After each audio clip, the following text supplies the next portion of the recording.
দলে দলে সংখ্যালঘুরা যোগ দিচ্ছেন বিজেপিতে। ভোটের আগে বড় চমক আরামবাগে। লোকসভা নির্বাচনের আগে ফের সংখ্যালঘু সম্প্রদায়ের বহু পরিবার যোগ দিল বিজেপিতে।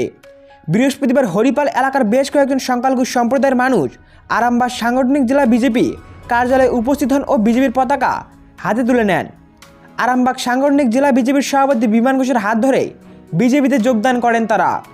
বিমান ঘোষ ছাড়া উপস্থিত ছিলেন বিজেপি নেতা হেমন্ত বাগ, রাজু রানা ও অন্যান্য বিজেপি নেতৃত্ব।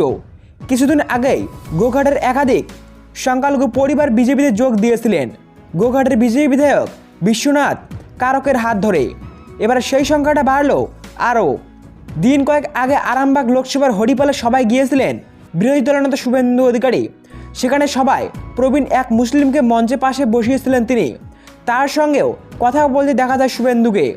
আরামবাগ আসনে এবার জয়ের বিপুল সম্ভাবনা দেখেছে পদ্ম শিবির। সূত্রের খবর, সেই কারণেই একের পর এক কর্মসূচি রাখা হচ্ছে বিজেপির তরফে। ফেব্রুয়ারি মাসে আরামবাগ লোকসভার নানাকুল আর তারকেশ্বর বিধানসভা এলাকায় দুদিন পৃথকভাবে দুটি জনসংযোগ কর্মসূচি করার সিদ্ধান্ত নিয়েছে শুভেন্দু অধিকারী। বৃহস্পতিবার বিজেপিতে যারা যোগ দিয়েছে তারা বলেন, বিজেপির অনেক সম্ভাবনা আছে।